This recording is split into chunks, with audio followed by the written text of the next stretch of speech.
오늘 말씀의 제목은 우리의 모든 죄악을 담당하신 예수님입니다. 갑자기 왜 죄 얘기를 하냐? 또 제가 현장에서 전도를 하고 이야기를 할 때, 복음을 전할 때 당신은 죄인입니다 그러면 그거에 대해서 인정 못 하시는 분들이 가끔 있어요. 대부분은 인정하시는데 어떤 분들이 인정을 못 하냐? 우리가 말하는 죄에 대한 의미를 윤리적인 거에서 찾으시는 분들.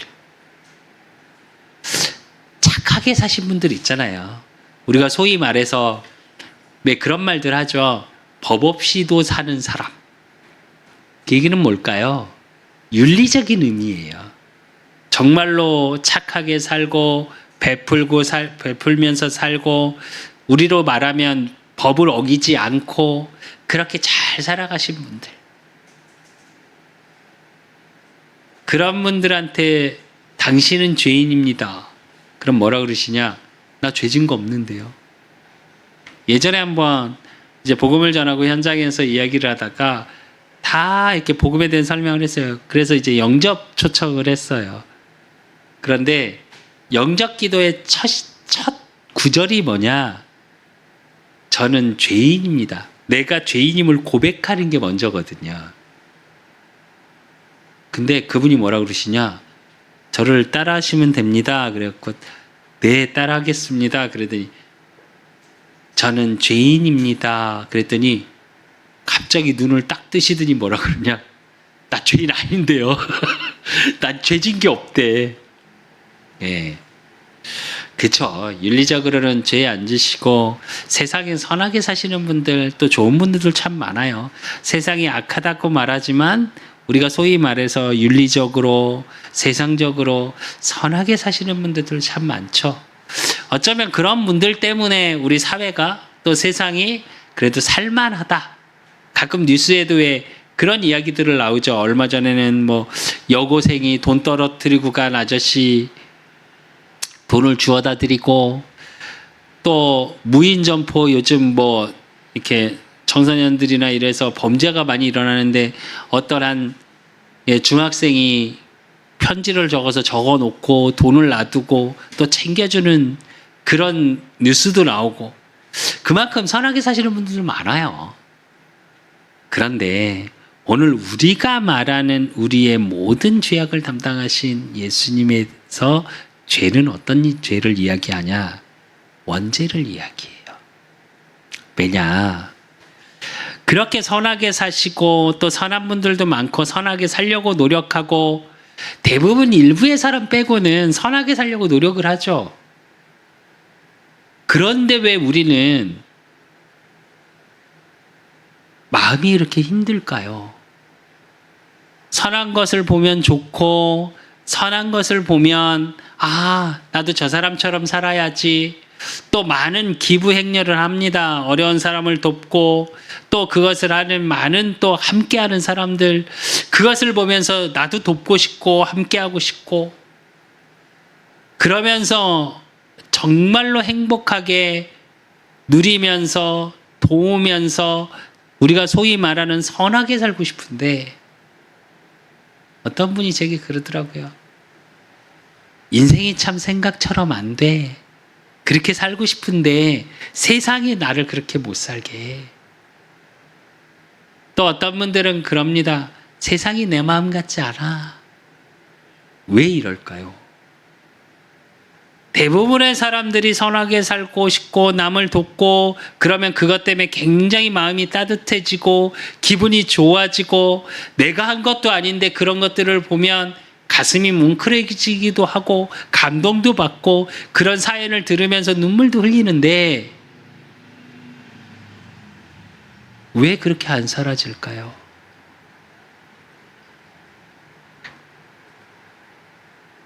성경에서는 말합니다. 그것이 죄 때문이라고. 오늘 말씀을 통해서 여러분, 진짜로 내 마음이 열심히 살려고 하고 노력하며 살려고 하고 선하게 살려고 하고 남한테 베풀면서 살고 싶고 배려하면서 살고 싶고 다 사랑하고 싶고 그렇게 인생을 살고 싶은데 그렇게 살고 싶은 내 인생, 내 마음, 내 생각하고 상관없이 내 인생이 왜 이렇게 흘러가지? 라고 생각하시는 분들이 있습니까? 오늘 말씀에서 답을 찾으시고 오늘 말씀을 통해 정말 그 유일한 문제, 유일한 해답에 대한 그 문제에 대한 유일한 해답을 말하는 말씀 속에서 하나님을 만나시고 그 하나님을 통해 여러분의 인생이 정말로 죄악의 인생이 아니라 죄 때문에 온 저주, 재앙, 그거에 대한 대가를 치르는 인생이 아니라 그 대가를 다 끝냈기 때문에 이제 누려지는 삶의 축복의 비밀이 확인되시고 찾아지시는 예배 되셨으면 좋겠어요. 많은 사람들이 선하게 살고 싶어 합니다. 그 선 속에 우리가 말하는 선은 어느 선이냐? 윤리적인 것에서의 선함이에요. 법이라는 건 많은 사람들이 사는데 불편하고 피해를 주지 않는 마지노선이라고 그래야 되나요? 그래서 그걸 어기면 처벌을 하죠. 근데 윤리는 폭이 좀 더 넓죠. 법으로는 처벌되지 않으나 쉽게 말하면 남한테 상처를 주게 되고 그런 모든 것까지 포함되어 있는 게 윤리죠. 그 윤리를 뛰어넘는 게 뭐냐? 복음이에요. 왜냐? 진짜를 알게 되거든요. 세상의 어느 책도요, 인간이 이렇게 죄 속에 살 수밖에 죄 때문이라고 이야기하는 책은 성경 한 권밖에 없습니다. 그건 뭘 얘기하냐? 원인과 진행과 결과를 얘기한 책은 성경 한 권밖에 없어요.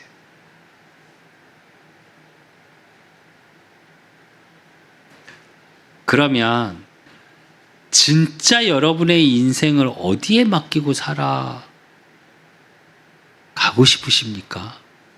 아니면 지금 내 삶을, 내 인생을 어디에 맡기고 살아가고 계십니까? 우연히 짧은 영상을 봤습니다. 근데 그 영상에 이런 얘기를 하더라고요. 요즘 무슨 금융권에 그런 상품이 개발됐다네요. 그거 아시죠? 유산 상속에 대한 법이 있는 거. 그래서 자녀한테 무조건 유산이 상속되게 돼 있어요. 직계 가족에게. 근데 지금 금융 상품 중에 하나가 어떤 게 나왔냐? 그런 법하고 상관없이 한 사람을 지정을 하면 내 전 재산이 그 사람한테 싹 가는 게 있대요. 그거를 한 명이 이야기를 하니까 갑자기 탁재훈이 벌떡 일어나더라고요. 그러더니 지금 내가 급한 일이 생겨서 녹화 잘하고 오라고 나 가야 된다고 농담으로 이제 그런 이야기들을 하더라고요. 뭐 다 아시는 것처럼 그 탁재훈의 아버지가 굉장히 잘 사시죠. 혹시 그렇게 배경, 즉 내가 받을 거에 대한 그거에 맡기고 살아가길 원하십니까? 요즘 부모님들한테 의존해서 사는 캥거루족이 많고요. 그런 우리 청년들이, 자녀들이. 그래서 한참 일본이 지금 그런 청년들이 굉장히 많다고 하죠. 청년이 직장을 그만두고 집안 살림을 하고 부모님이, 그러니까 쉽게 말하면 가정부처럼, 그리고 부모님이 돈을 벌어서 자녀에게 용돈을 주는 거예요. 월급처럼. 그런 청년들이 일본에 굉장히 많다고 합니다. 이 반증은 뭐냐? 청년들이 직장 구하기가 그렇게 힘들고, 첫째는. 두 번째는 뭐냐? 그렇게 힘들게 사회생활을 하고 싶어 하지 않는데요. 여러분 우리나라의 지금 직장 문화라는 게 일본에서 왔거든요. 전 세계적으로 야근이라는 단어는 일본하고 우리나라밖에 없습니다. 그건 알고 계십니까 혹시? 그러니까 전 세계적으로 없는 문화예요. 야근이라는 단어는. 그게 일본에서 왔고 우리나라의 지금 기업 문화, 산업이 일어나는 게 일제시대 때부터거든요. 그래서 우리나라에 뿌리 깊이 내려져 있는 게 일본 기업 문화예요. 그러다 보니까 청년들이 이제는 그렇게 살고 싶지 않다는 거죠. 그러니까 놔버려요. 그러면서 어디에 자기 인생을 맡기냐? 부모님께 맡겨요. 근데 이게 지금 우리나라에도 와 있습니다. 요즘 세대 청소년 우리의 후대들이 생각하는 걸 굉장히 힘들어하죠. 꽤 됐습니다. 10년 전부터 아이들이 가장 힘들어하는 게 뭔지 아십니까 혹시? 수업을 하다가 선생님이 자 이제 생각하고 자신의 생각을 말해보자. 이게 제일 힘들대요 아이들이. 왜 그러냐? 첫째 생각하기 싫고요. 말을 하려면 어떻게 해야 돼요? 생각을 정리해야 돼요. 그걸 못해요. 요즘 많은 SNS상이나 실제적으로 교육학에 대해서 이야기하는 사람들이 독서의 중요성을 다시 계속 나옵니다. 요즘 청소년들, 청년들 책을 안 읽어요.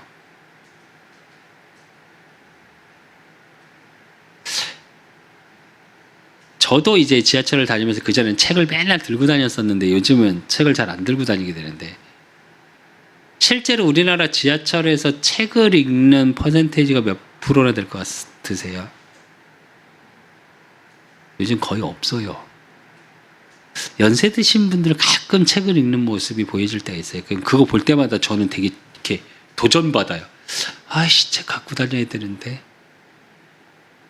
그러고 또 안 갖고 다녀요, 저도. 근데 이제 올해부터는 조금 준비를 하려고 해서 여러 가지 생각은 지금 계속 하면서 기도하고 있는데 저도 독서를 왜 해야 될까요? 물론 책을 잘 구분할 줄도 알아야 됩니다. 그런데 저는 그러기 이전에 책을 읽는 게 먼저 같아요. 왜 그러냐? 생각이라는 걸 좀 해봐야 될 것 같아요. 하루하루 그냥 어떻게 먹고 살아야지 하면서 인생을 그렇게 아무 것에서나 맡기고 살아가는 인생이 아니라 옛날 가요처럼 내 인생은 나의 것, 내 인생은 나의 것 맞습니까? 내 거라면 내 마음대로 돼야 되잖아요.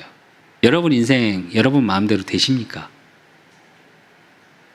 농담처럼 우리 그런 말 많이 하지 않나요? 아, 인생 참 내 마음대로 안 돼. 저 어제도 들었거든요. 인생 참 쉽지 않네. 그렇지 않으신가요? 그러면 그 여러분의 인생을 어디에 맡기시고 싶으십니까? 바로 생각해 봐야 되지 않을까요? 또 내 인생을 바로 살고 바로 맡기기 위해서는 뭐가 필요하냐? 굉장히 중요한 것 중에 하나가 뭡니까? 만남입니다. 제가 아까 캥거루족 얘기를 잠깐 했어요. 우리 후대에 대해서 부모님들이 요즘 그런다. 제일 첫째 어떤 부모님을 만나냐겠죠.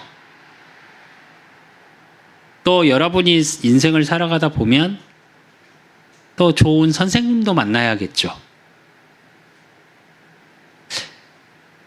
많은 도움도 되고 많이 도와줄 수도 있겠죠. 또 우리 청소년들의 또래, 친구 문화도 굉장히 중요하겠죠. 근데 진짜 중요한 게 뭔지 아십니까? 그 만남이 여러분의 생각을 바꿀 수 있어요. 그 만남이 여러분의 인생을 바꿀 수도 있어요. 그래서 어떤 만남 속에 있느냐에 따라서 가치관이 달라지고요. 내 삶을 어떻게 살아가야 되는지에 대한 궁극적인 목표와 목적이 달라질 수도 있어요.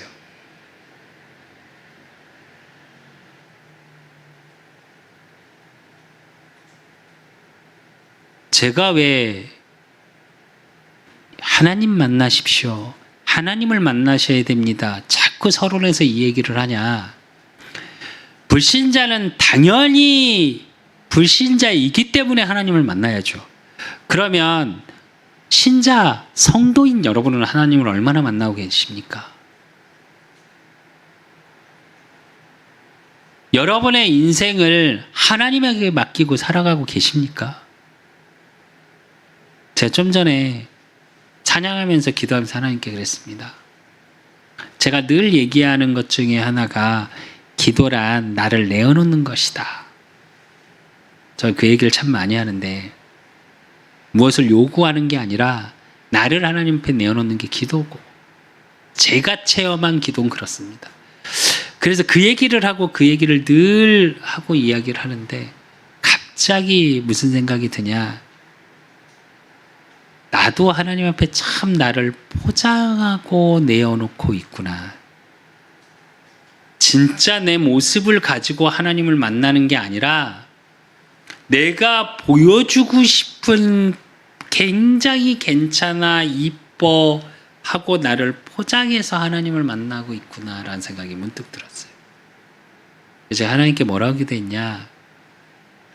제가 올해 또 우리 그사랑교회 이제 6월 6일이면요 3년이 됩니다.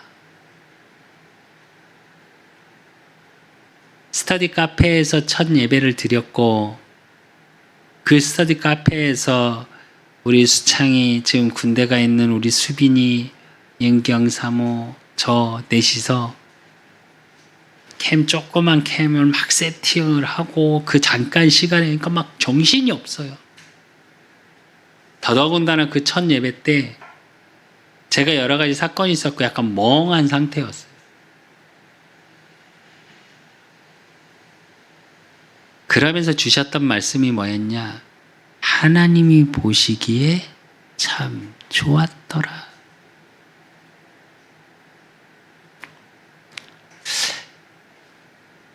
그러다가 하나님 은혜로 이곳에 성전을 얻게 되고, 너무 감사하게 우리 수창이와 수빈이 저를 너무 많이 도와줘서 함께 인테리어를 하고,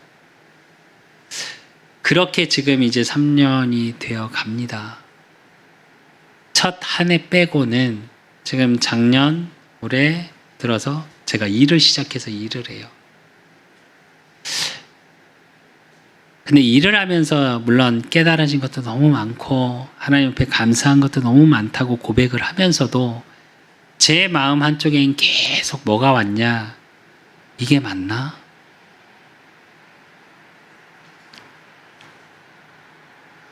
부딪혀오는 것들이 있어요.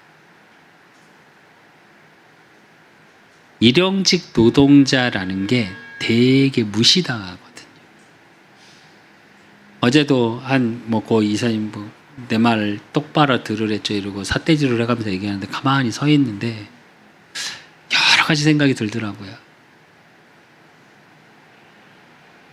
근데 그럴 때마다 제가 하나님께 뭐라고 기도했었냐. 하나님, 이게 과정이라면 바로 보게 하시라고. 제가 무엇을 준비해야 되는지, 이 속에서 하나님의 계획이 무엇인지 바로 깨닫고 바로 알게 하시라고. 맞는 기도죠. 근데 좀 전에 찬양을 하는데 제가 문득 무슨 생각이 드냐. 정말 100% 솔직하니? 저한테. 그래서 하나님께 기도했습니다. 하나님, 저 이렇게 찬양하고 싶어요.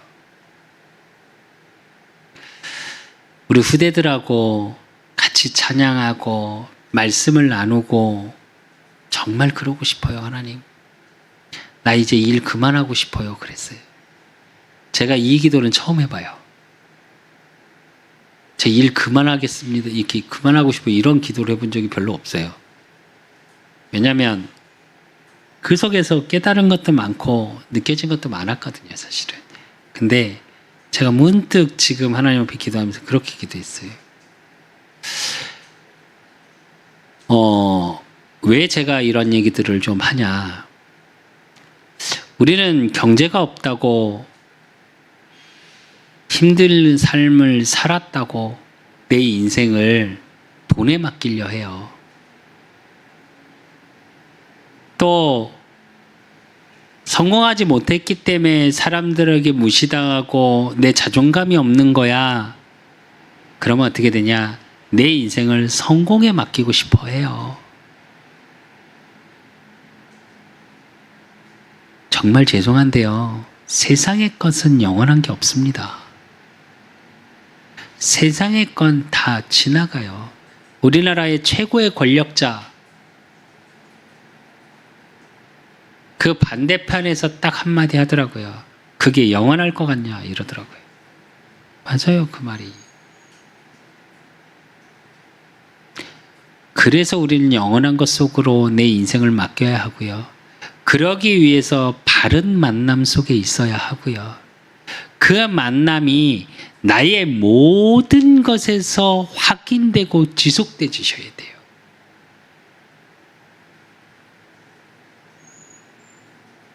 잠깐의 예배 자리에 나왔다고 하나님을 만난 게 아니고요.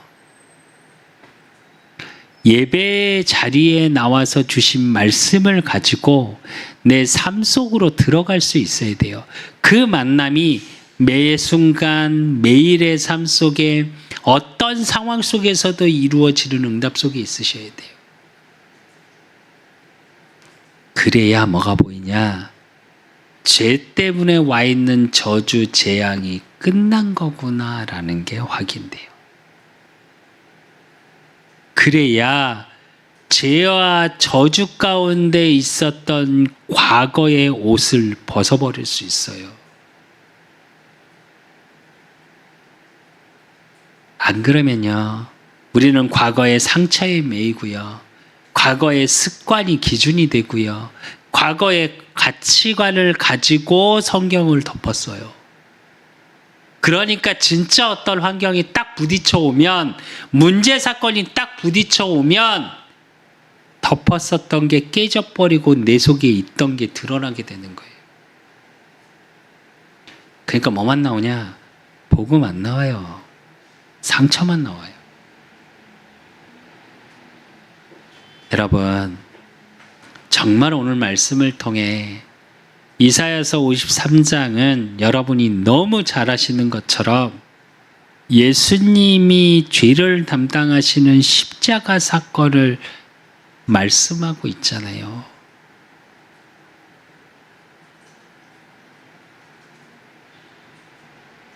이게 믿어야지가 아니고 깨닫게 주시옵소서가 아니고 완전히 내 사건, 나의 것이 되어지는 하나님의 은혜가 임하는 예배 시간 되셨으면 좋겠어요. 그래서 여러분의 삶이, 여러분의 인생을 어디에 맡기고 살아야 되고 어떤 만남 속에 있어야 되는지 정말로 깨달아지고 발견되셨으면 좋겠어요. 그래서 우리 정말로 한번 다시 시작되어지는 예배 시간이 되셨으면 좋겠어요. 복음이 진짜 나의 복음이 되어지는 귀한 응답의 시간이 되시기를 예수 그리스도 이름으로 축원드립니다. 그래서 제일 첫 번째 우리가 본론으로 봐야 될 게 뭐냐? 그렇다면 우리의 죄악이 뭐냐는 거죠. 오늘 이사야서 53장 1절에서 3절에 보면 우리가 잘한 것을 누가 믿었느냐? 여호와의 팔이 누구에게 나타났느냐? 그는 주 앞에서 자라나기를 연한 순 같고 마른 땅에서 나온 뿌리 같아서 고운 모양도 없고 풍채도 없은즉 우리가 보기에 흠모할 만한 아름다운 것이 없도다. 그는 멸시를 받아 사람들에게 버림을 받았으며 간고를 많이 겪었으며 질고를 아는 자라. 마치 사람들이 그에게서 얼굴을 가리는 것 같이 멸시를 당하였고 우리도 그를 귀히 여기지 아니하였도다. 그럽니다. 사람들의 멸시를 받았대요. 여러분이 잘 확인하셔야 될 게 하나 있어요. 오늘 이사야서는 여러분이 너무 잘 아시는 것처럼 예수님이 오시기 전 주전 700년 전에 쓰여진 글입니다. 아니, 예수님이 오지도 않았는데 700년 후의 일을 이사야가 기록하고 있는 거예요. 그러면서 뭐라고 그러냐? 예수님이 멸시받을 걸 얘기해요. 그러면서 뭐라고 얘기하냐? 사람으로서 흠모할 만한 구석이 한 구석도 없대요. 그러니까 어떻게 되냐? 무시하는 거예요.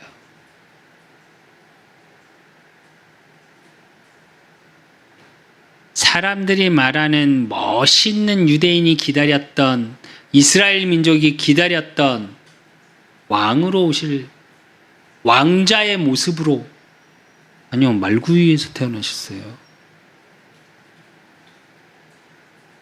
왕궁에서 멋있게 화려하게 빵빠레를 울리면서 태어나셔야 되는데 말구유에서 태어나셨어요. 그러면서 생각하기에는 정말로 대단한 왕 자손으로 태어나야 되는데 당시 예수님의 아버지의 직업이 뭐였죠? 목수요. 당시도 그랬고 지금 우리나라도 약간 그러죠. 현장 노무직은 하대받는 직업이거든요. 이스라엘 민족이, 유대인이 이걸 인정할 수 있었겠습니까? 그러면 반대로 얘기할게요. 여러분은 어떠시겠습니까? 여러분이 생각하는 복음은 돈도 많아야 되고 내 자녀가 성공해야 되고 나도 성공해야 되고 그게 복음입니까? 유대인이 그랬던 거예요. 근데 왜 그렇게 됐냐는 거죠. 그게 창세기 3장 1절로 6절 때문이에요.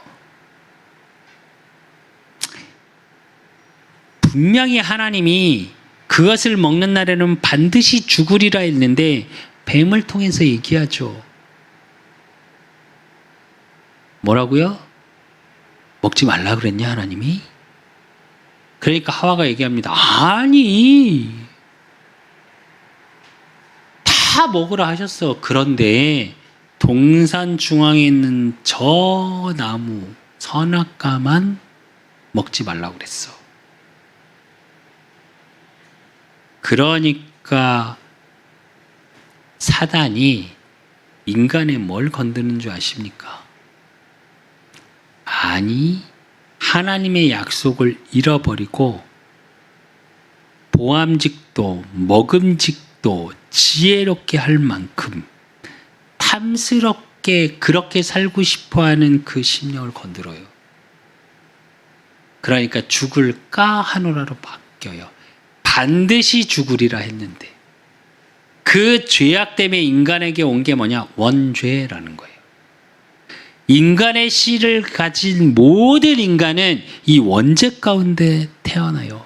그래서 로마서 3장 23절에 뭐라고 그러냐? 모든 사람이 죄를 범하였으며 하나님의 영광에 이르지 못하더니 그래요. 하나님을 볼 수 없어요. 하나님을 느낄 수 없어. 하나님을 확인할 길이 없어. 그러니까 보이는 거, 먹는 거, 내 배 채우고 내 머리를 채우고 사람들 사이에 최고가 되어 있는 거, 하나님 자리에 내가 앉는 거, 너희가 하나님과 같이 되어 이 수준으로 살으려고 그래요. 전 개인적으로 히어로 영화를 싫어합니다. 그래서 인간 중에 영웅이 있을 수 없어요. 제가 그런 얘기합니다. 나폴레옹이 영웅이죠. 반대 입장에서는요.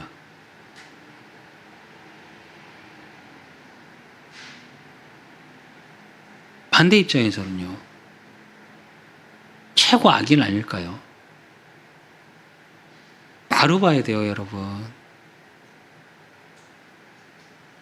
인간 중에는 그렇게 될 수 있는 인간이 없어요. 다 누구 중심이냐? 다 내 중심이에요. 제가 현장에서도 일해보고 사람들하고 말해보잖아요. 진짜예요. 나밖에 없어요. 얼마 전에 우리 막내가 이제 훈련한 지 2주째 됐습니다. 편지에 썼더라고요. 제가 가기 전에 막 혼냈거든요. 그 혼낸 이유가 뭐냐? 너밖에 없냐? 였어요. 가족들이, 형들이 너를 생각해서 해주고 함께 하려고 했던 거는 없고 너만 힘들다고 생각해? 그것 때문에 굉장히 화를 냈거든요, 제가. 그때 편지에 썼더라고요. 편지가 왔더라고요. 잘못했다고. 근데 군대 가서 힘드니까 가족 생각이 너무 안 돼요. 한 3일은 진짜 미쳐버릴 것 같으래요. 가족도 없어요. 말이 좋아 가족이지. 나밖에 있을 수가 없어. 내가 힘들면 다 짜증나. 내가 어려우면 다 필요 없어. 이게 인간이에요. 그러니까 삶이 어떻게 되냐? 세상에서 말하는 윤리, 도덕, 사랑, 나눔, 배려, 참 좋은 선한 것들을 많이 이야기하죠. 그런데 그거에 또 속아요. 요한복음 8장 44절에 보니까 너희는 너희 아비 마귀에서 났으니 너희 아비의 욕심대로 너희도 행하고자 하느니라. 그는 처음부터 살인한 자여 진리가 그 속에 없으므로 진리에 서지 못하고 거짓을 말할 때마다 제 것으로 말하나니 이는 그가 거짓말쟁이여 거짓의 아비가 되었음이라 이래요. 인생이 어떻게 되냐? 계속 속고 사는 인생이에요. 나한테 내가 속아. 진짜 내가 누군지도 알지 못하고 사람들이 환경에 계속 속고 살아요. 그러니까 우리의 인생이 어떠냐? 마지막에 다 후회하는 인생이에요.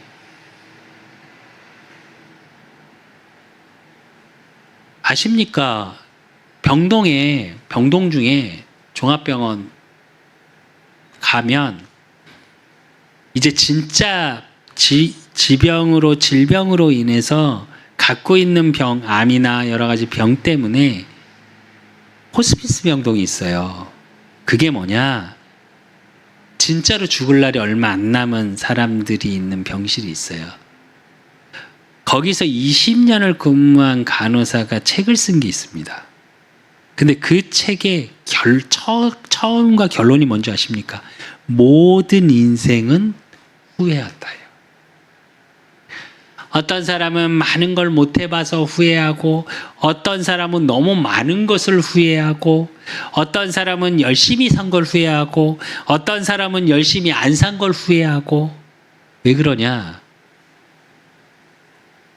속고 살았어요.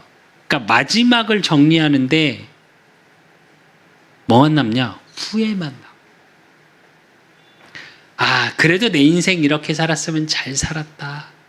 그래요. 열심히 살았고 노력하며 살았고 나누며 살았고 때로는 나누지는 못했지만 내가 내 것을 내 자녀를 챙기기 위해서 노력하며 살았고 그랬으면 그 삶에 대해서 아, 나는 그래도 이렇게 살았구나 이래야 되잖아요.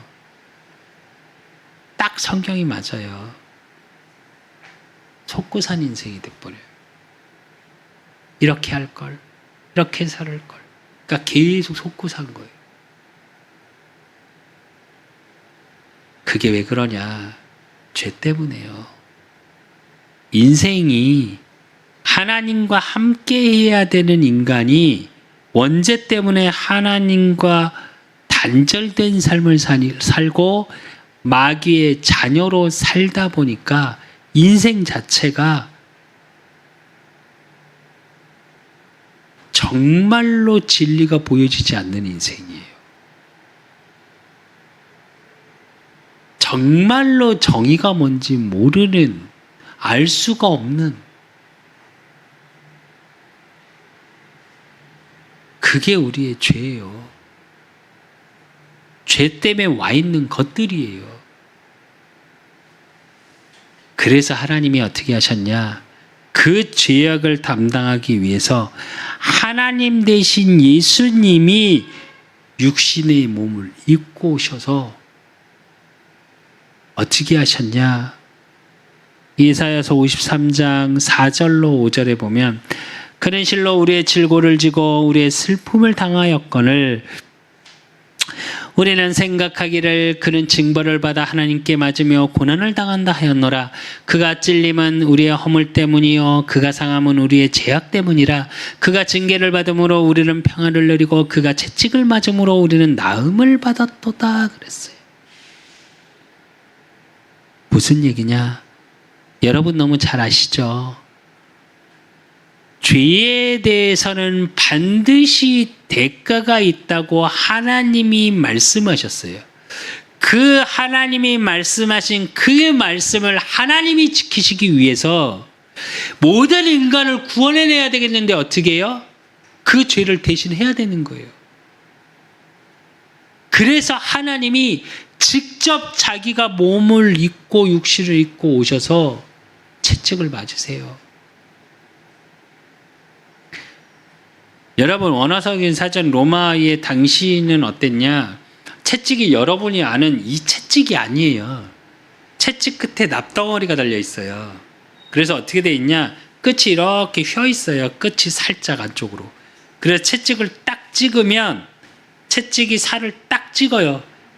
채찍을 팍 드는 순간 어떠냐? 그 살점이 떨어져 나가요.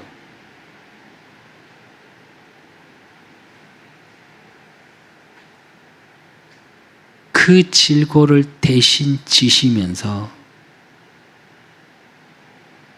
예수님이 고통의 몸부림 치시면서도 가만히 계십니다. 왜냐? 그걸 참아내지 못하면 이 죄 때문에 와 있는 저와 여러분을 구원해내지 못하니까.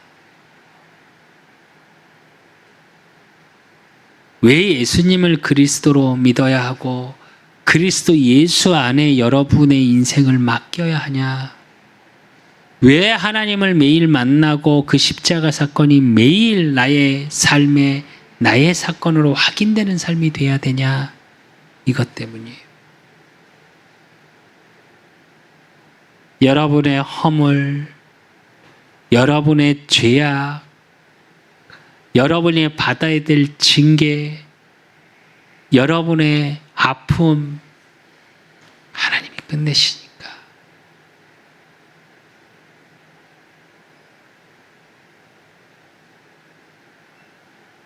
이사야서 53장 오늘 10절에 보면 여호와께서 그에게 상함을 받게 하시기를 원하사 질고를 당하게 하셨은즉 그의 영혼을 속건제물로 드리기에 이르면 그가 씨를 보게 되며 그의 날은 길 것이요 또 그의 손으로 여호와께서 기뻐하시는 뜻을 성취하리로다 그래요.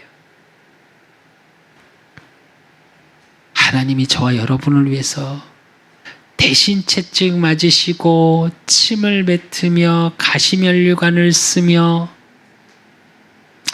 십자가에 손에 발에 못을 박히면서 대신 고통받는 그게 여러분을 구원하시기 위한 하나님의 기쁨이랍니다.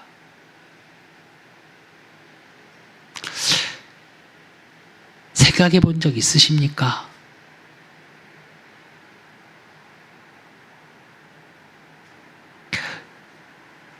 혹시 인터넷상으로 예배를 드리고 계시는 성도분들 계십니까? 여러분이 진짜 여러분의 오늘의 삶 속에 매일의 삶 속에 예수 그리스도 나를 위해 채찍을 맞으시고 가시면류관을 쓰시고 침뱉음을 당하고 그 멸시를 다 당하시고, 그런데도 여러분의 죄 때문에 아니라는 말도 안 하시고 가만히 계시는 그 예수님을 그려본 적 있으십니까? 여러분은 몸 조금만 아파도 하나님께 짜증내잖아요.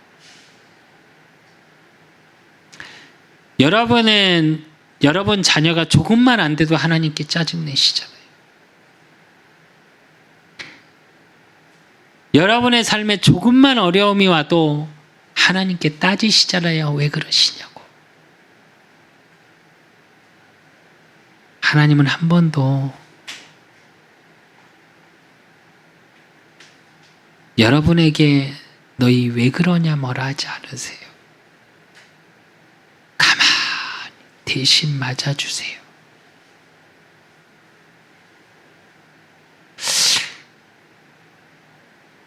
죄를 담당하셨다는 게 그냥 죄 문제 해결, 문제 해결자. 그러니까 여러분이 돈 없는 문제, 건강의 문제, 물론 그거 해결하십니다.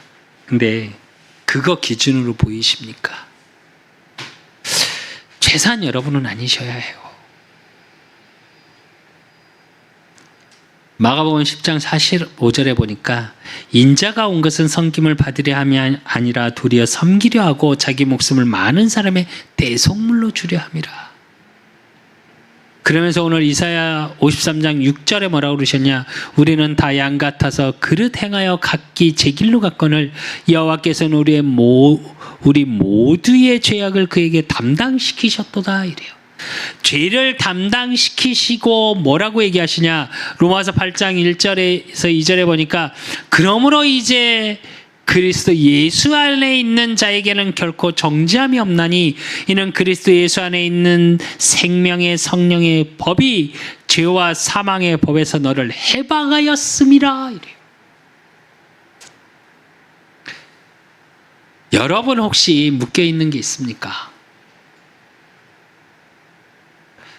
하나님을 만나고 예수님을 그리스도로 믿고 살아가는데 이래야 돼, 이렇게 살아야지, 이렇게 해야지, 그렇게 묶여있는 거 있습니까? 복음은 해방이에요. 자유고 평안입니다. 아까 웃으면서 이제 우리 둘째하고 그런 얘기를 했습니다. 한 찬양 집회를 다녀오는데 막 찬양을 하고 걸어 나오는데 그러더래요. 20살짜리 정도 되는 청년들이, 대학생인지 청년인지 나와서 이렇게 또래로 남자아이들이 막 나오면서 그러더래요. 그렇게 눈물을 흘리고 찬양하고 막 찬양이 너무 좋아서 다 그러면서 나오는데 뭐라고 얘기했냐? 야, 한잔 해야지. 여기서 할래? 아니면 저쪽 가서 할래? 그러더래요. 그래서 막 웃었대요. 제가 그래서 그랬습니다.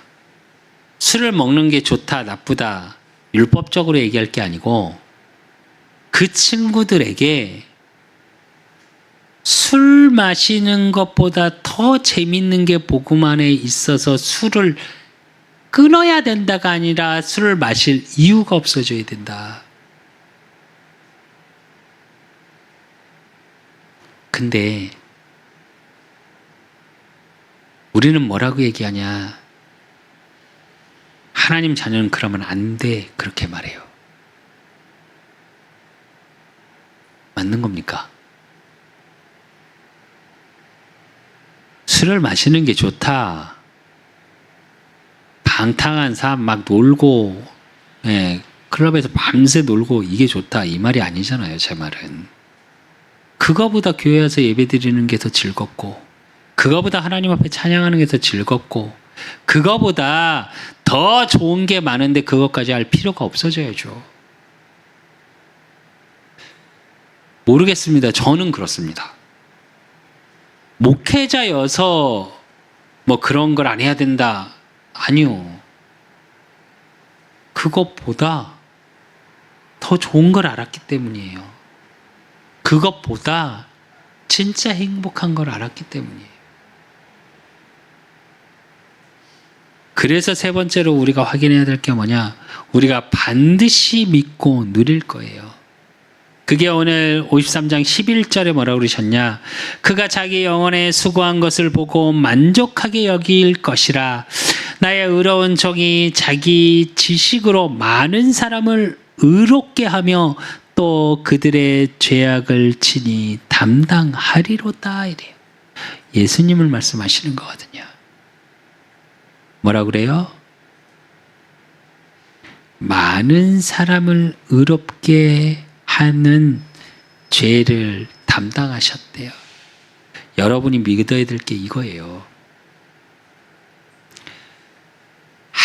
예수님이 그리스도로 되심을 믿어야 한다는 말은 무슨 얘기냐? 누려야 한다는 것은 무슨 얘기냐? 그걸 믿고 마음으로 믿어 입으로 시인한다는 말이 무슨 말이냐? 영접하는 자고 그 이름을 믿는 자들에게는 하나님 자녀가 되는 권세를 주셨나니 이 말이 무슨 말이냐? 이 말이에요. 끝냈다.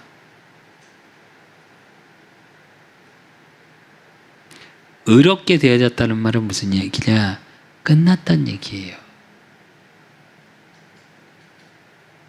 그런즉 이제는 내가 사는 것이 아니요 나를 위해 대신 죽으신 그리스도 예수 안에 산다고 고백했던 사도 바울의 고백처럼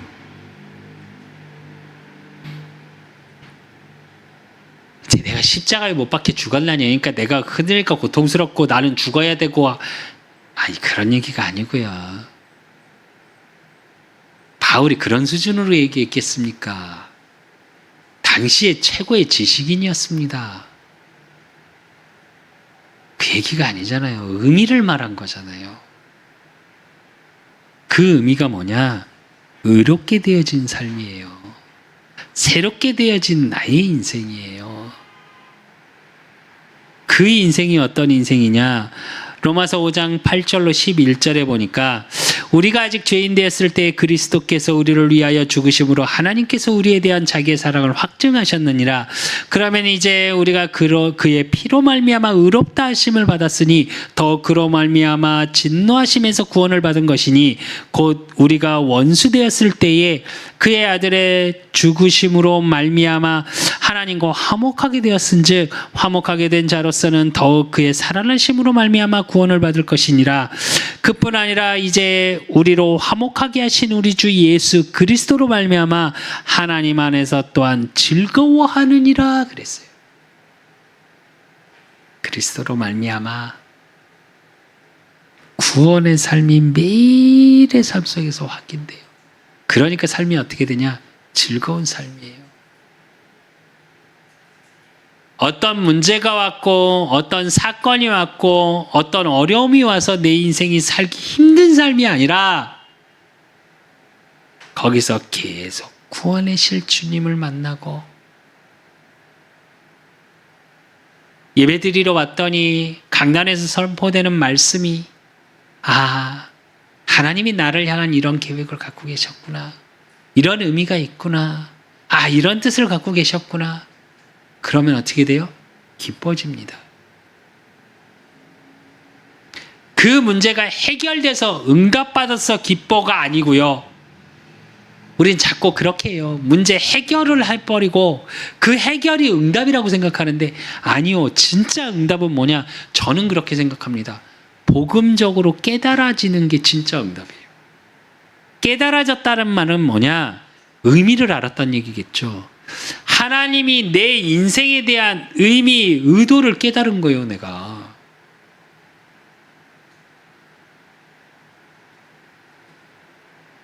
그래서 예수님이 어떻게 하시냐? 12절에 보니까 그러므로 내가 그에게 존귀한 자와 함께 몫을 받게 하며 강한 자와 함께 탈취한 것을 나누게 하리니 이는 그가 자기 영혼을 버려 사망에 이르게 하며 범죄자 중에 하나로 헤아림을 받았음이니라. 그러나 그가 많은 사람의 죄를 담당하며 범죄자를 위하여 기도하였느니라 이래요. 예수님이 어떻게 하시냐? 여러분을 위해 기도해요.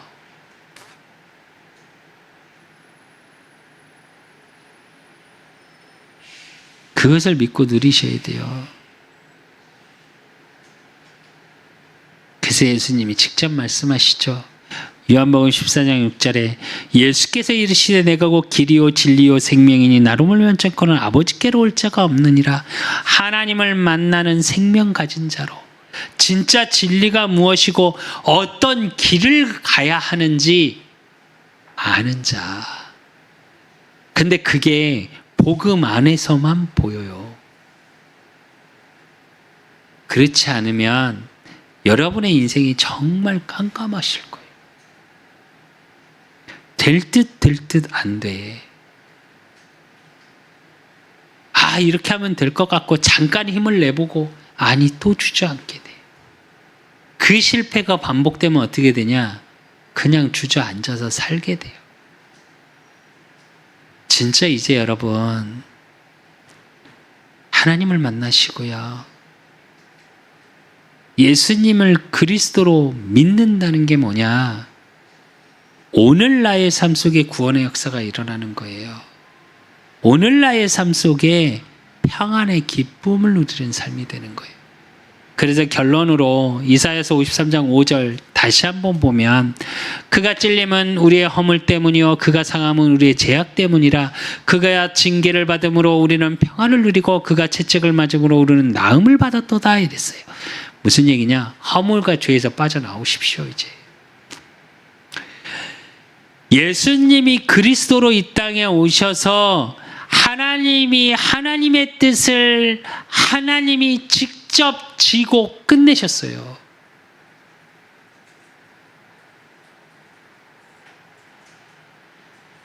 그 어떤 거에도 매이지 마십시오. 하나님께서 주시는 참 평안과 자유를 누리십시오. 방종이 아니고요. 참 평안 속에 오는, 복음 안에서 평안 속에서 오는 자유요. 그러면서 이때 어떻게 해야 되냐? 진짜 여러분을 통해 주변이 치유되어지는 일들이 일어나야 돼요. 그래서 복음을 전하는 거예요. 지난주에 봤던 말씀처럼 파수꾼의 옷을 입는 거예요. 그래서 여러분이 가는 현장, 여러분이 만나는 사람들, 여러분이 치유되어지니까 그 사람들이 치유되어지겠죠. 잘못된 길, 잘못된 것에 인생을 맡기고 방황하는 그들에게 어떻게 해요? 바른 길을 알려주고. 그래서 여러분을 통해 현장이 살아날 수밖에 없는 거. 영원히 살아날 수밖에 없는 거. 그래서 내가 파수꾼이 돼야지가 아니라 되어질 수밖에 없는 응답 속으로 들어가는 거. 그래서 여러분의 모든 죄악을 담당하신 예수님, 그 능력이 나타나고 증거하고, 그래서 참 평안으로 누려지시는 응답 속에 있으시기를 예수 그리스도 이름으로 축원드립니다. 하나님 아버지 감사합니다. 정말 우리의 죄악이 무엇인지 알게 하시고 그 죄악을 온전히 담당하신 예수님, 그래서 그 예수님을 그리스도로 바로 믿고 증거하는, 그래서 과거에서 빠져나와 새로운 삶의 새로운 피조물의 축복 속에 평안을 누리고 그 어떤 것에서도 매였던 모든 것에서 완전한 해방 되신 그리스도의 능력이 나타나고 증거하는 우리 그 사람 교회 모든 성도들이 되어지게 하시고, 그것이 문화가 되어 후대를 살리고 이 나라와 민족을 살리고 세계를 살리는 완전한 치유의 시스템, 후대 살리는 시스템, 이방인을 살리는 시스템이 만들어질 수밖에 없는 우리 그 사람 교회가 되어질 수 있도록 하나님이 축복하여 주시고, 또 우리 성도들 모든 삶을 통해 그 치유의 역사가, 복음의 능력이 나타나는 축복 속에 있을 수 있도록 하나님이 축복하시고 인도하시고 역사해 주실 줄 믿사옵고, 살아계신 예수 그리스도 이름으로 감사함으로 기도드리옵나이다. 모든 문제 해결자 되신 우리 주 예수 그리스도의 은혜와 우리 하나님 아버지의 극진하신 사랑하심과 성령님의 유통 역사하심이 모든 죄악을 해결하신 담당하신 예수님의 그리스도의 능력이 나타나고 증거하고 그 속에서 참 평안으로 누려지기를 소원하는 우리 그 사람께 모든 성도들 머리 위에 저들의 가정과 업과 모든 만남 위에 이제로부터 영원까지 항상 함께 있을지어다. 아멘.